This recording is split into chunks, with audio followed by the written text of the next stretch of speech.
Okay, so think about like the last time you ran into a trap, in a game. Oh, Was it like this thrilling, awesome test of your like cleverness? Or did it kind of feel like just another thing you had to do on the way to the final boss? oh, I've definitely run into a bunch of those like roll to disarm boring ones. Yeah, right? Like Mm. it really doesn't have to be that way at all. I was in a D&D session a little while ago, and there was this trap that turned into this really cool role-playing encounter. Oh, really? Tell me more about that. So we found this chest, and it looked pretty simple. It was locked. But when we messed with the lock, like try to pick it, this alarm went off. Yeah.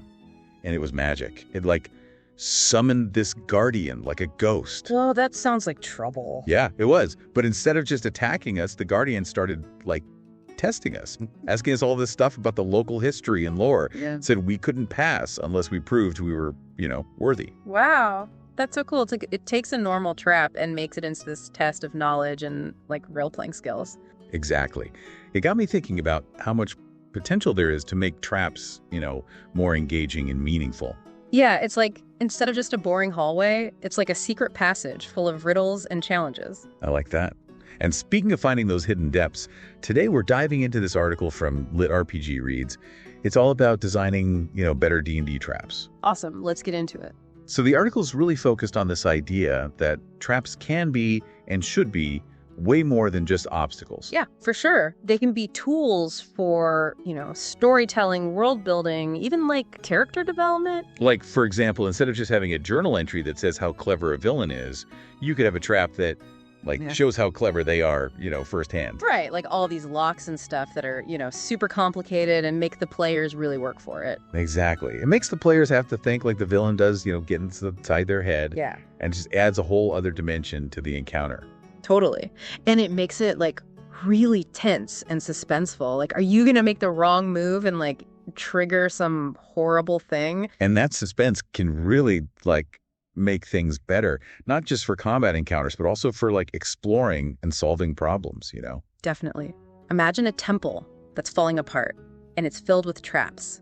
And each trap gives you a clue about the civilization that built it. Oh, wow. Yeah, each trap reveals a piece of their history, their rituals, maybe things they were afraid of. So cool. So the players aren't just disarming traps, they're figuring out this puzzle about, archaeology and history. And as they go deeper, the traps could get more complex, showing how dangerous it's getting. Oh, that's a cool idea. Like the first trap is just a hole in the ground, but then later they run into, I don't know, pressure plates with poison darts or walls that move around and change the layout. The article really focused on how traps should tell a story, Yeah, definitely. They shouldn't feel random. They should feel like a real part of the world and the story. You know what I mean? Totally. One of the examples that really stuck with me was this idea about a laser grid trap, but it reveals a prophecy, one that's been lost or forgotten. Ooh, that's cool. So instead of just reading about the prophecy, they have to interact with it. Right. Maybe turning off each laser beam reveals a part of the prophecy and they have to work together to see the whole thing. That's so smart. It takes something passive, like finding information, and makes it active and engaging. Exactly. And it connects the trap to the main story, making it much more important than just some random thing that's there to hurt you. Another one I liked was this idea of a series of traps in a dungeon.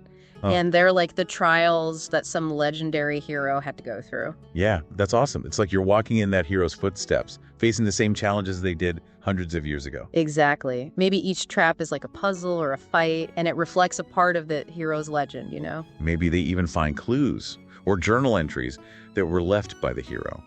And that gives them insight into how the hero thought and what they wanted. That would be so cool. It adds so much more to exploring the dungeon. It makes it more than just random fights. Of course, when you're making these super intricate traps, you have to keep in mind how hard they are, the challenge level. You have to match it to how much experience your players have. Right. You don't want to totally overwhelm new players with traps that will kill them, but you don't want experienced players to get bored either.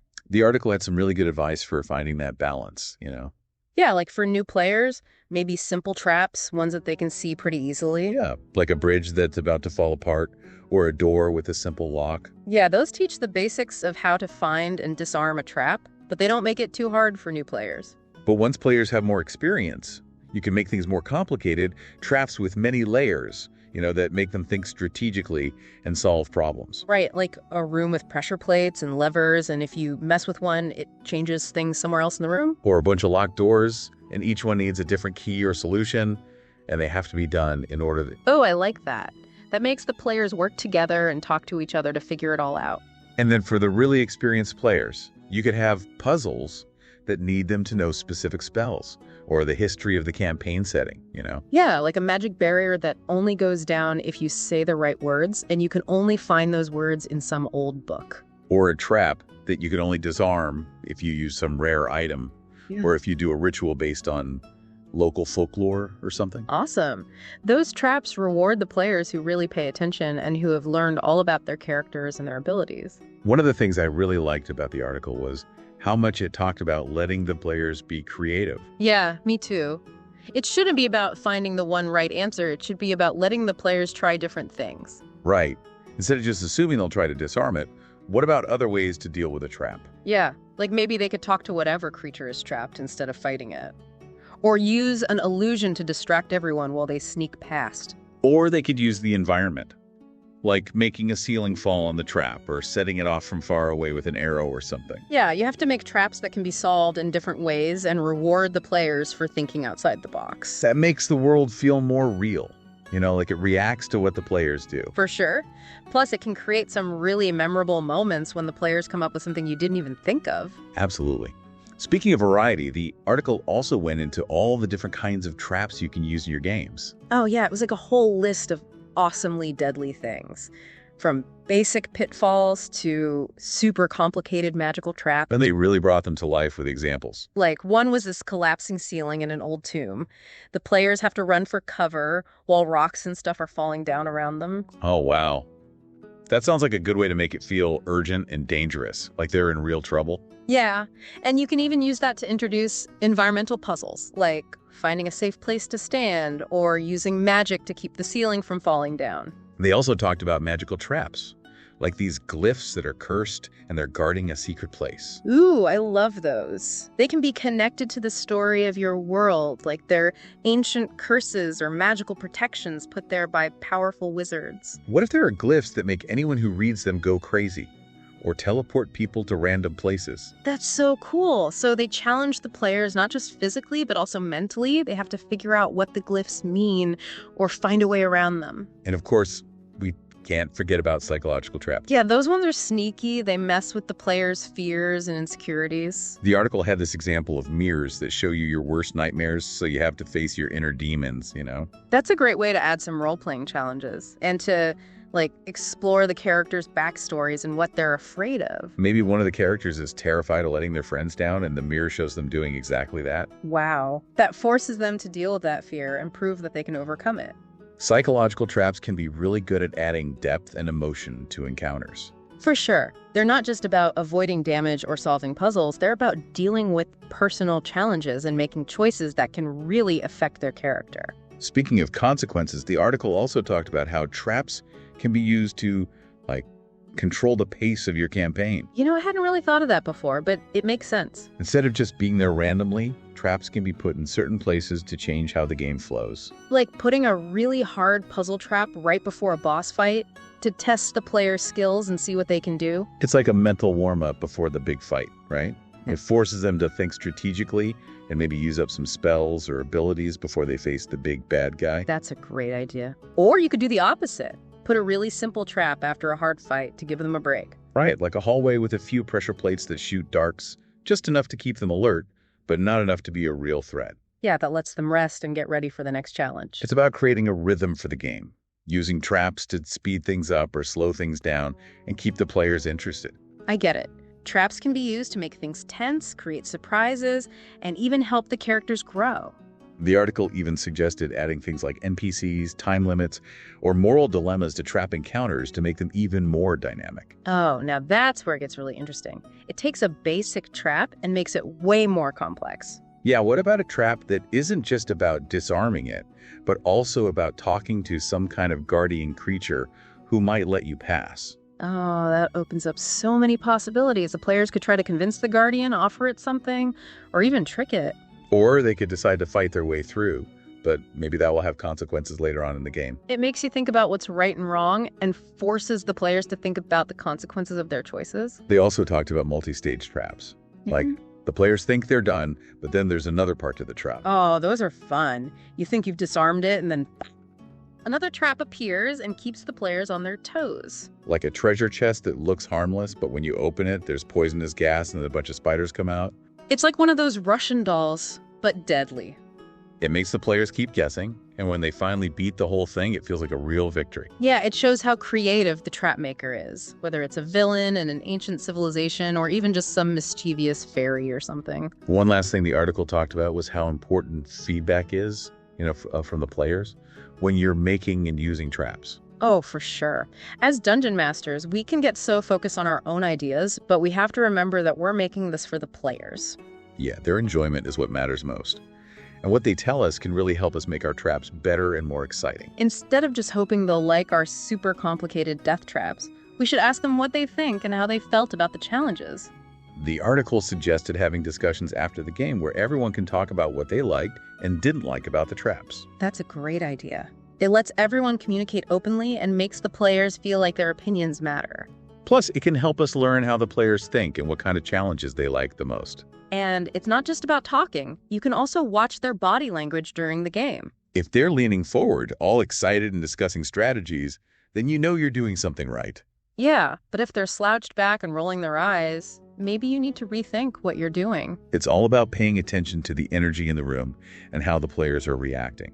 And if you're not sure, just ask. There's nothing wrong with checking in and seeing how they're feeling about the traps you're making. Yeah, it shows you care about how they're experiencing the game and that you're willing to change things based on what they say. It reminds us that D&D is a game where everyone works together to have fun and make memories, you know? Exactly. And that includes designing traps. By listening to the players, we can make traps that are challenging and exciting for everyone. So we've talked about a lot today, from the importance of storytelling to the different types of traps you can use. We've seen how traps can be used to control the pace of the game, to challenge players in new ways, and even to help them think creatively. But before we finish this part of our deep dive into D&D traps, I want to mention where we got all this great information from. Yeah, the article we've been talking about is from LitRPG Reads, a fantastic resource for all things tabletop gaming. It was written by Paul Bello, who clearly knows a lot about making awesome traps that are challenging and fun. His insights have given us a lot to think about and have inspired us to improve our own trap-making skills. Now, as we move on to the next part of our discussion, I want to leave you with something to think about. Okay, I'm listening. What if traps weren't just about physical or magical challenges? What if they could tap into something deeper, something more primal? Ooh, I like where this is going. Yeah, what if traps could use our deepest fears and the things we really want, the things that, make us who we are? Exactly. Imagine a trap that takes advantage of a character's ambition. They get a glimpse of ultimate power, but there's a huge price to pay. Ooh, maybe there's this cursed artifact that gives you crazy magical powers, but it slowly corrupts you. Or maybe a portal that promises to take you to your heart's desire, but instead it leads you to this nightmare world. Those traps are about more than just fighting or solving puzzles. They're about making really tough choices and dealing with what happens because of those choices. They force players to think about what their characters believe in and what they're willing to give up to reach their goals. It's like those classic myths about heroes being tempted. They have to choose between doing what's right and the allure of power or forbidden knowledge. And those choices can have a huge impact on the whole campaign, shaping the character's fate and even changing the world around them. Imagine a paladin who gives in to the temptation of an artifact that makes them powerful. They slowly turn away from the light and become a danger to everyone they used to fight with. Or a rogue who makes a deal with some evil entity to find a hidden treasure, only to end up trapped in a dark pact. Those traps change the character, They force the players to make decisions that define who their character is and what they stand for. And it's not just about one character. Those choices can affect the whole world. What if there's a trap that unleashes a plague on a whole city, unless the players can stop it, and they have to decide who to save and who doesn't make it? Or a trap that wakes up some ancient evil thing, and the land is plunged into darkness. And then there's this epic battle between good and evil. Those traps become major turning points in the campaign, raising the stakes and changing the story in ways no one expected. It's about taking the idea of a trap and pushing it further, Right. using it to explore deeper themes and create really memorable experiences. Yeah, it's about realizing that a trap can be more than just a physical thing in the way. It can be a mental challenge, a moral dilemma, or even something that triggers huge changes. Now, as we keep digging into this idea of traps that use our deepest fears and desires, I want you to think a little differently. Okay, all right. What are some of the biggest, most universal fears that we all have, What are the things that scare us in the middle of the night, the things that haunt our dreams? Well, there's the fear of the unknown, the fear of dying, the fear of losing the people you love. Exactly. And those fears can be so powerful when you're designing a trap. Imagine a trap that uses that fear of the unknown, like it throws the players into total darkness where they can't see or hear anything and their imaginations just go wild. Or a trap that makes them face death, so they have to confront their own mortality and deal with all the things they regret. Whoa, that's intense. But it could be really impactful. It could. And it doesn't always have to be dark and scary. You can also use things like hopes and dreams. Oh, yeah. What if there's a trap that shows you what you want most in the world? But there's catch. Like a wishing well that grants wishes, but twists them in ways you didn't expect. Or a magic mirror that shows you your perfect future, but you have to do something terrible to get it. Those traps play with the idea of what we want versus what we're willing to do to get it. They make players think about why their characters do the things they do, and the choices they make reveal who they really are. And it can create some really interesting role-playing moments as the players struggle with whether their decisions are right or wrong. Like a character who's always wanted to be a hero, but this trap offers them fame and fortune if they betray their friends. Or a character who wants power more than anything, but the trap says they have to lose their compassion and empathy to get it. Those traps really test the character. The players have to decide what's most important to them and stick to their beliefs. It's about taking those basic trap mechanics and giving them depth and emotion. Yeah, it's about seeing that a trap can be more than just a physical challenge. It can be like a look inside someone's soul. Yeah, it's about creating game experiences that are fun and exciting, but also make you think and feel something real. Exactly. It's about taking D&D to a whole new level, using traps to explore what it means to be human, and telling stories that stick with you. Now, as we wrap up this part of our deep dive, I want to go back to something we talked about before, the importance of listening to your players. Right. We have to remember that we're making this for them, and they should be having fun. When you're designing traps that use these deep fears and desires, it's super important to be aware of what your players are comfortable with. For sure. Not everyone wants to play a game with dark and disturbing themes. It's important to respect that. Before you put those kinds of traps in your game, talk to your players and make sure everyone's okay with it. You can even ask them about what their characters are afraid of and what they want, and use that to create traps that fit their backstories and personalities. The goal is to create a safe and respectful environment where everyone feels comfortable exploring these themes without feeling pressured. And remember, you can always change things based on what your players tell you.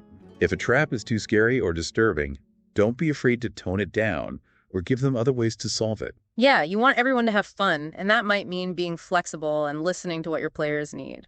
Okay, before we move on to the last part of our deep dive, I want to leave you with something to think about. All right, I'm ready. Think about the most memorable traps you've ever encountered in a game, the ones that have stuck with you all this time.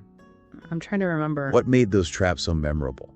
Was it the challenge, the story, the way it made you feel, or something else entirely? I think I'm starting to see a pattern here. I think it's like we remember the traps that, challenged us, not just physically, but mentally and emotionally too. Yeah, the ones that made us make tough choices or face our fears or maybe even question what we believe in. Those are the traps that stay with us, because they made us think and feel and grow as players and even as people. It's like the difference between a roller coaster that just throws you around and one that tells a story, builds suspense and leaves you breathless but still wanting more. Exactly. And that's what a really good trap can do. It can be so much more than just something to get past. It can be like a door to a world of, adventure and mystery and figuring out who you are. So as we wrap up our deep dive into D&D traps, I want to leave you with one last question to think about. All right, lay it on me. Okay, so imagine you're designing a trap for your next D&D session. Okay, got it. I'm picturing it now. What kind of trap would you make? What fears or desires would you use?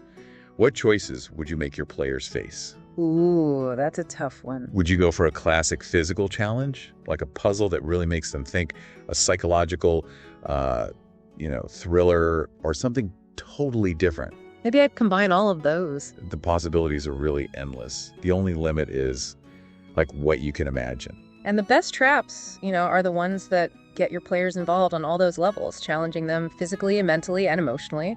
We'd love to hear what you come up with. Go down to the comments and tell us about the most memorable traps you've run into or the ones you'd make. Let's keep this conversation going and explore the world of D&D traps even more. And until next time, happy gaming.